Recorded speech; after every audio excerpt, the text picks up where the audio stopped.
Om Shanti. Good morning.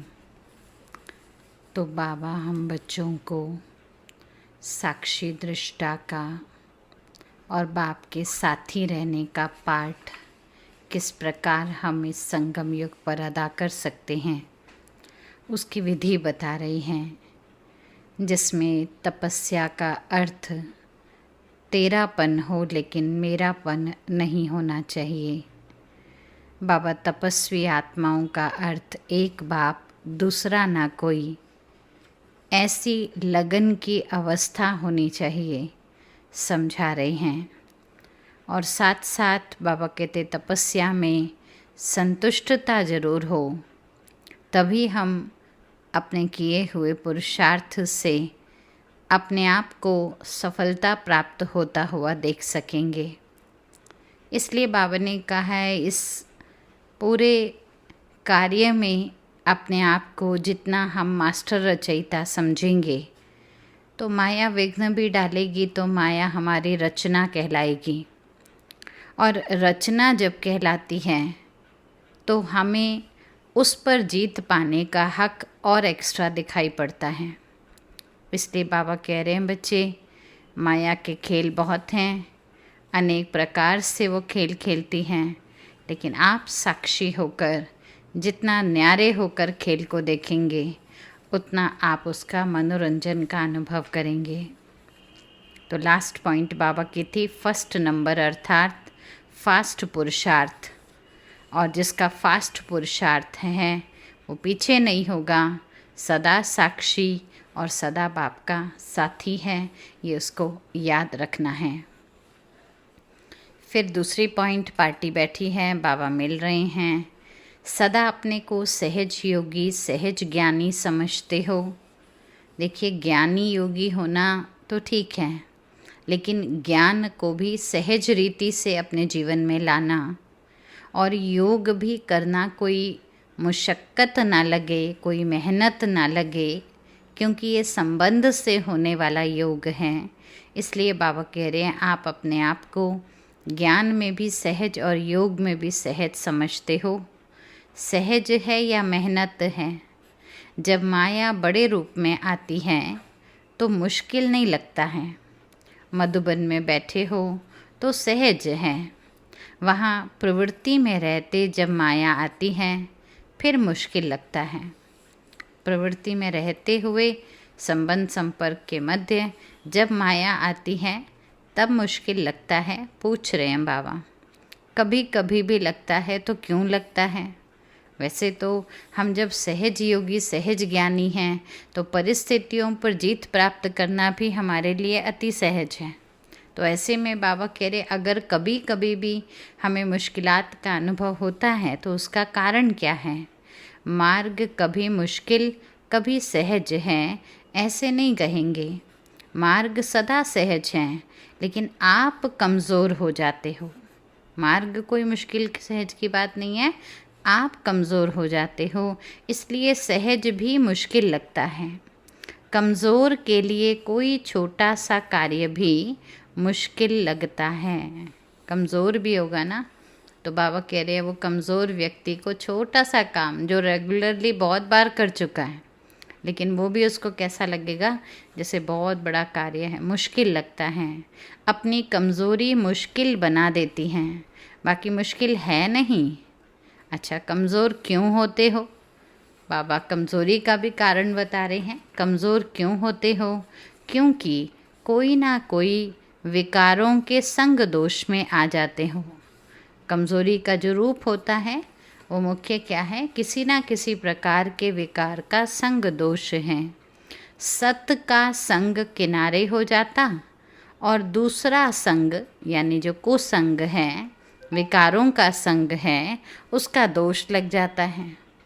कहाँ तो बाबा कह रहे सत का संग किनारे हो जाता, जबकि बाबा ने तो सत्संग ऐसी सुरक्षा रूप में हमको प्रदान किया है ताकि हम बच्चे कभी भी उससे दूर ना हो और मुश्किलात का अनुभव ना करें। लेकिन अगर करते हैं तो इसका अर्थ है कि हमें कुसंग लग रहा है, सत्संग का असर कम होता जा रहा है।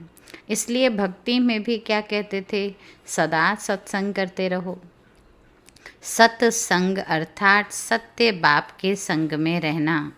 अब सत्संग करते रहने का मतलब ये नहीं कोई शास्त्रार्थ कर लेना, आपस में बैठ जाना, या गीता रामायण की पुस्तक उठाकर सिर्फ पढ़ लेना और पढ़ते पढ़ते ट्रैक कहाँ का कहाँ चला जाता है।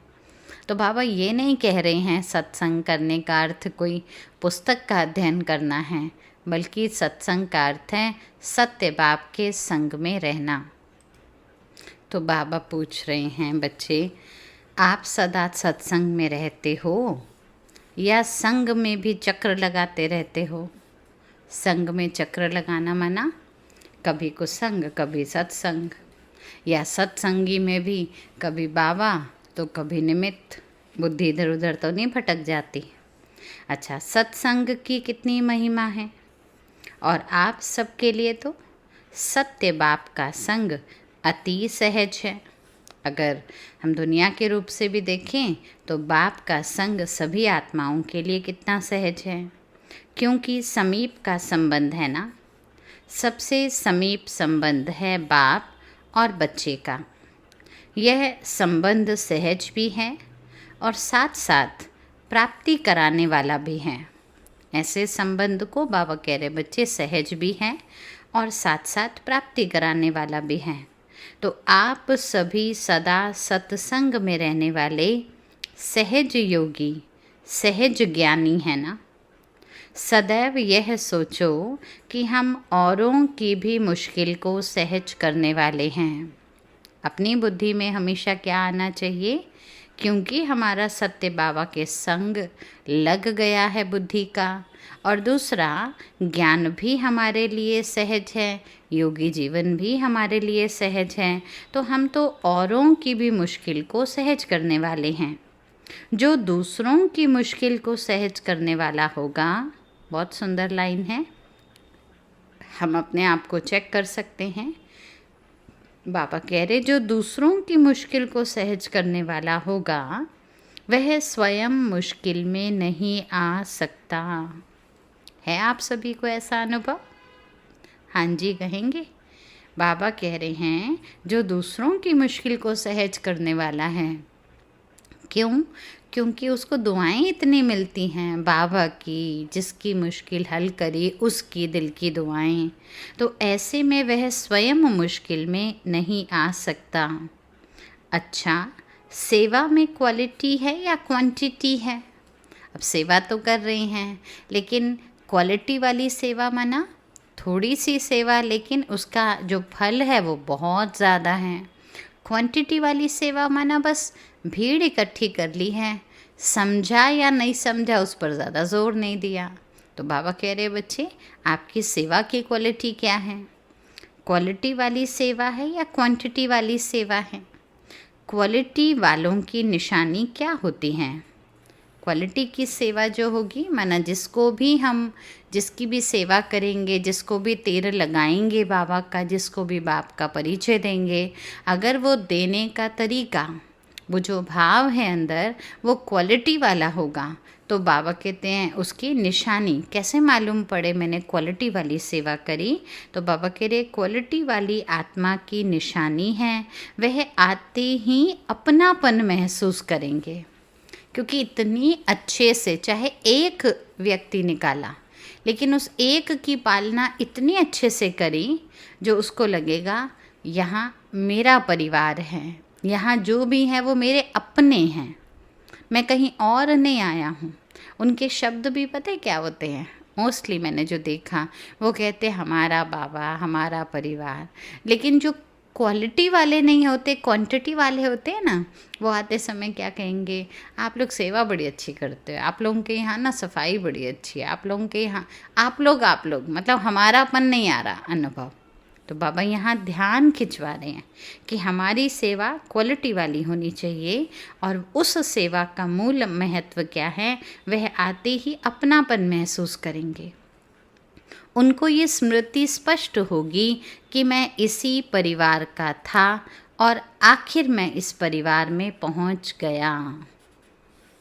अब आप बताइए आपको कैसा महसूस होता है? क्या आप क्वालिटी वाली आत्माएं हैं? पहले तो हम खुद को भी तो ऐसा महसूस करें ना कि मैं इसी परिवार का था और मैं अपने परिवार में पहुंच गया। लगता है आप सभी को ऐसा? अपनेपन से निश्चय में, पुरुषार्थ में फिर देरी नहीं लगेगी। अपने घर का काम होता है ना तो फटाफट व्यक्ति करता है, कोई चीज़ पड़ी है उठा के सेट कर देगा, कुछ लाना है तुरंत जाके ले आएगा। दूसरे के पास पहुँचे होंगे तो क्या होगा?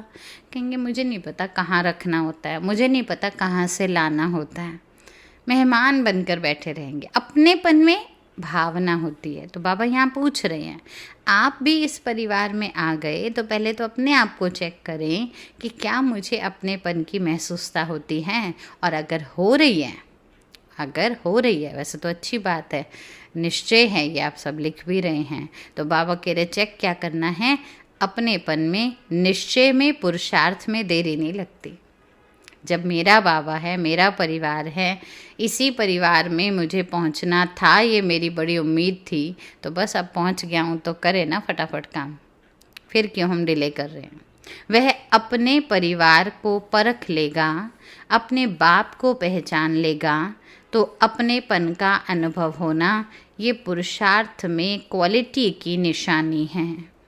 मुख्य रूप से पुरुषार्थ में क्वालिटी होने की निशानी है। सिर्फ नाम धन में क्वालिटी नहीं है, उसको सिर्फ क्वालिटी नहीं कहा जाएगा, लेकिन पुरुषार्थ में भी क्वालिटी उसमें हो, और जिसका अटल निश्चय पक्का रहता है उसका प्रभाव स्वतः ही औरों पर पड़ता है। सिर्फ हमें अपने अंदर अटल निश्चय रखने की आवश्यकता है। जितना जितना अटल निश्चय पक्का रहता है उसका प्रभाव औरों पर पड़ता है। अब निश्चय किस चीज़ का? अपनेपन की महसूसता का। सबसे पहला निश्चय मेरा परिवार है, ये मेरा अपना पुरुषार्थ है, इसमें मेरी उन्नति समाई हुई है। हम किसी और पर थोड़ी एहसान कर रहे हैं खुद को बदल के। पहला कार्य तो हम खुद पर रहम कर रहे हैं। तो अपनापन होने के कारण उनको सब सहज अनुभव होगा, इसलिए तीव्र अर्थात फास्ट जाएगा। जो भी कर्म करेंगे उस कर्मों में तीव्रता की महसूसता होगी, फास्ट जाएंगे। जहाँ अपनापन होता है वहाँ कोई भी काम मुश्किल नहीं लगता। ठीक है, पहली बात देरी नहीं लगेगी, पुरुषार्थ में निश्चय बना रहेगा। और दूसरी बात बाबा कह रहे हैं, जहाँ अपनापन होगा वहाँ कोई भी काम मुश्किल नहीं लगेगा। इसलिए अपनेपन के निश्चय को बार बार चेक करते रहना है। हमने लिख तो दिया हाँ जी अपनापन है, लेकिन बाबा कह रहे चेक करो। तो ऐसी क्वालिटी वाली आत्माएं और ज़्यादा से ज़्यादा निकालो। समझा? कौन सी? जिनको अपनापन लगे, जिनको निश्चय और पुरुषार्थ में देरी महसूस ना हो, जिनको कोई भी काम मुश्किल अनुभव ना हो, ऐसे बाबा कह रहे आत्माएं निकालो। क्वांटिटी बहुत नहीं हो, 1, 2, 4, 10 भी हो, लेकिन निकालो ज़रूर ऐसी आत्माएं। समझा? आप सब तो क्वालिटी वाली आत्माएं हो ना? फिर पूछ रहे हैं क्योंकि सेल्फ चेकिंग बहुत ज़रूरी है। ये सिर्फ सेवा के पर्पज़ से नहीं बोल रहे हैं बाबा खुद को भी चेक करने को बता रहे हैं। आप खुद भी याद रखो कि क्या मैं भी ऐसी आत्मा हूँ जो निश्चय में पक्की हूँ, अपनेपन के भाव में हूँ और पुरुषार्थ में देरी नहीं करती हूँ। आज बोला बाबा ने और आज किया, ये लक्ष्य रखना। और फिर मेरे लिए, क्योंकि बाबा का काम, मेरा यज्ञ, तो कोई कार्य मुश्किल नहीं। तो अब आप खुद आंसर दीजिए सभी। आप सब तो क्वालिटी वाली आत्माएं हो ना? वृद्धि को प्राप्त कर रहे हो, आगे भी करते रहेंगे। पहले स्व के पुरुषार्थ में वृद्धि, फिर सेवा में। तो दोनों बातों में सदा ही वृद्धि को प्राप्त करते उड़ते चलो। दोनों ही बातों में बाबा कह रहे हैं वृद्धि को प्राप्त करना है तो उड़ते चलो। अच्छा, माताओं को बहुत खुशी है या कभी कभी दुख की लहर भी आ जाती है? पूछ रहे हैं बाबा, माताओं को खुशी है या कभी कभी दुख की लहर आती है? कुछ भी हो जाए दुख की लहर तो नहीं आती ना। चेक करने की बात है। कुछ भी हो जाए अंदर से दुख की लहर नहीं आनी चाहिए। संकल्प में भी दुख की महसूसता नहीं हो। खास माताओं को, क्योंकि बड़ी जल्दी आंसू की डिब्बी भरी होती है, बाबा कहते हैं तुरंत निकल आते हैं। तो कुछ भी हो जाए, संकल्प में भी दुख की महसूसता नहीं हो। सुख दाता के बच्चे हो ना, सुख दाता के बच्चों के पास दुख की, ध्यान से सुनिएगा, हम सुख दाता के बच्चे हैं, तो बाबा कह रहे हैं बच्चों के पास ऐसे दुख की लेश मात्र भी नहीं आ सकती। लेश कितना होता है, कैसे बहुत एक ट्रांसपेरेंट सा पतली सी झिल्ली होती है, उतनी भी बाबा कहते नहीं आ सकती। और भी चलो वो झिल्ली भी दिख जाती है, बाबा कह रहे स्वप्न में भी नहीं आ सकती।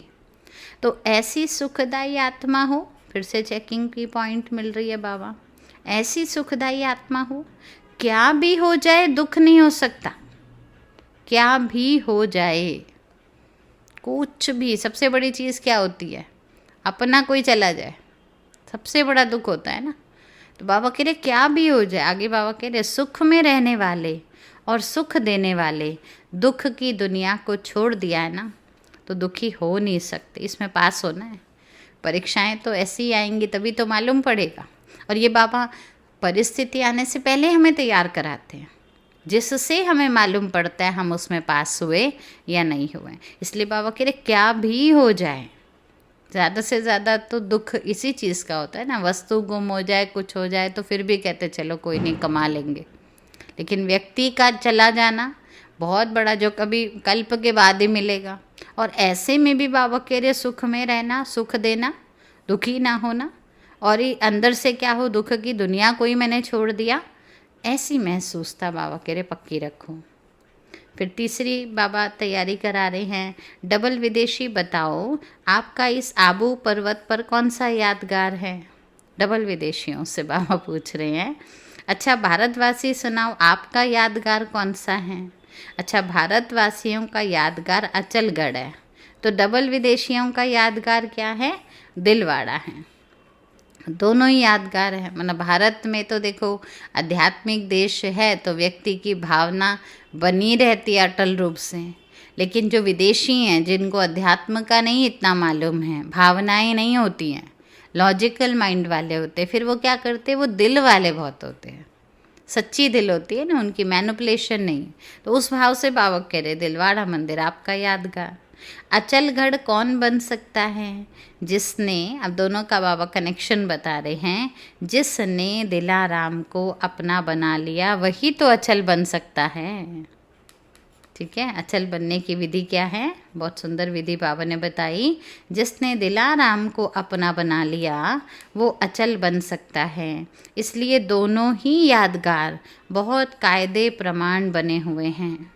अगर दिल वाला बाप को अपना नहीं बनाया तो अचल की बजाय हलचल होती है। ठीक है, अगर दिल वाला बाप को अपना नहीं बनाया तो क्या होगा, अचल के बजाय हलचल होती है।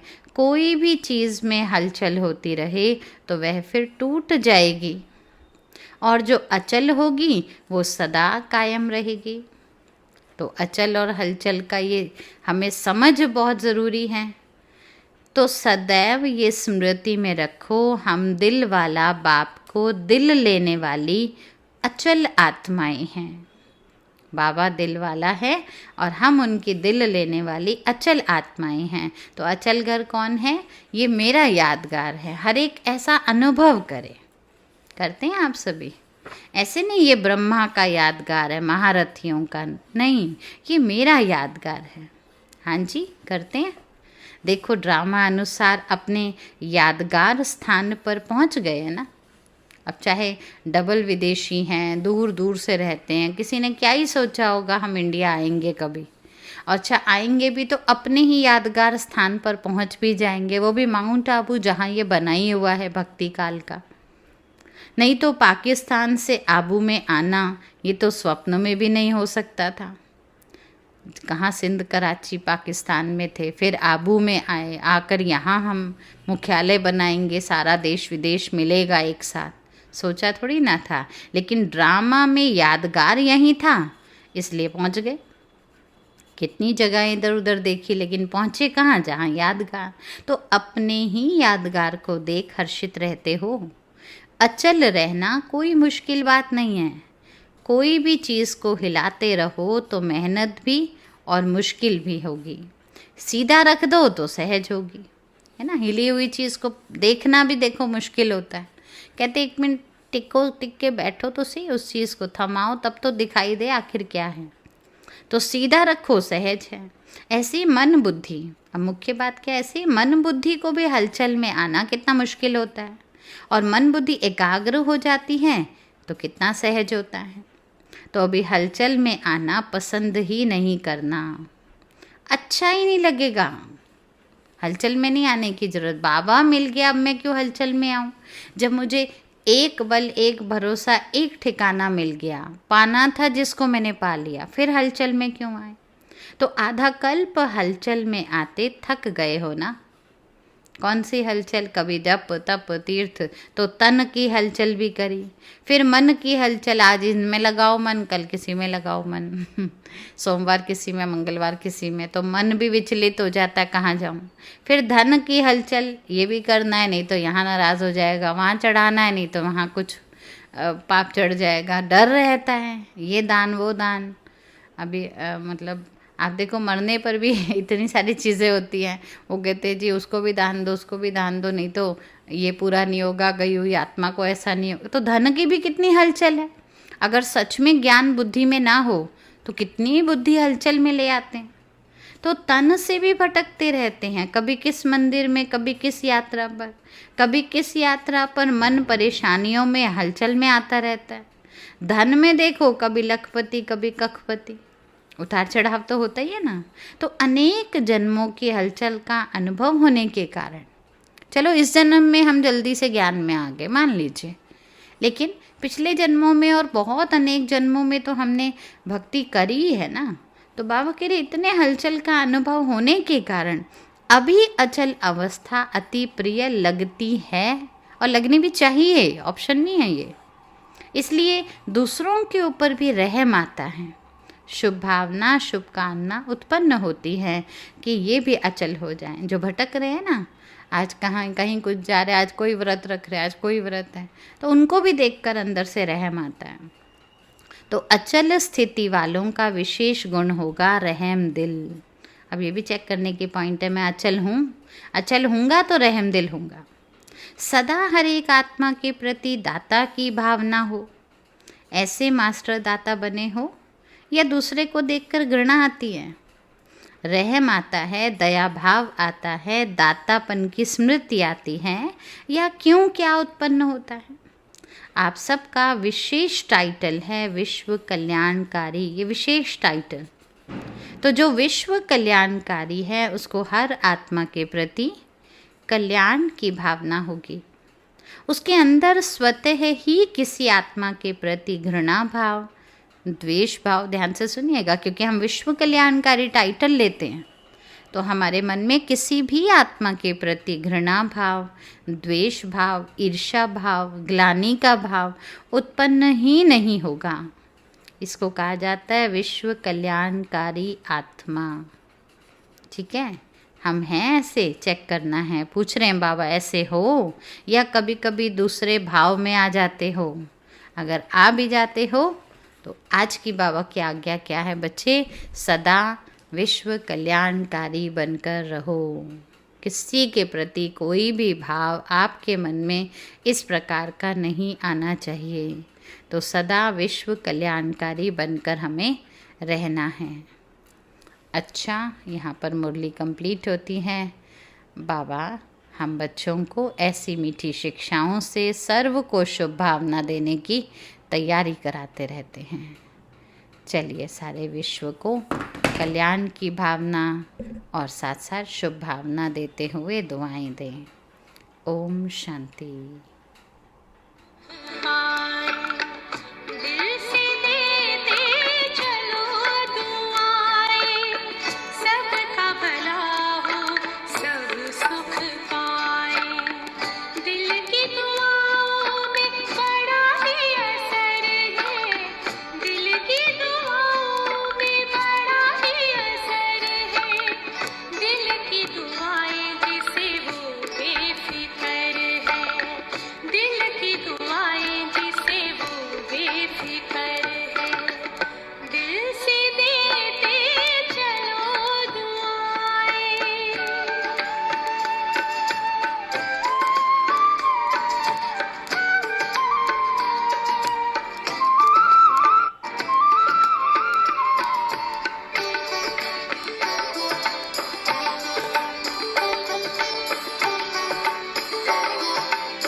ओम शांति।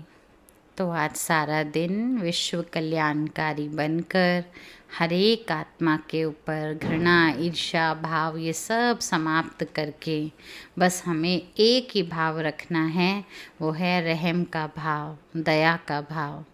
क्योंकि रहम दिल आत्मा ही दातापन की स्मृति में रह सकती है। तो आज जो मिले, जैसा भी व्यक्ति हो, उसकी पिछली बातें याद भी हो ना, लेकिन आपको क्या करना है, आपको अपने आज में रहकर रहम करना है। ओम शांति। सभी अपना ख्याल रखिएगा।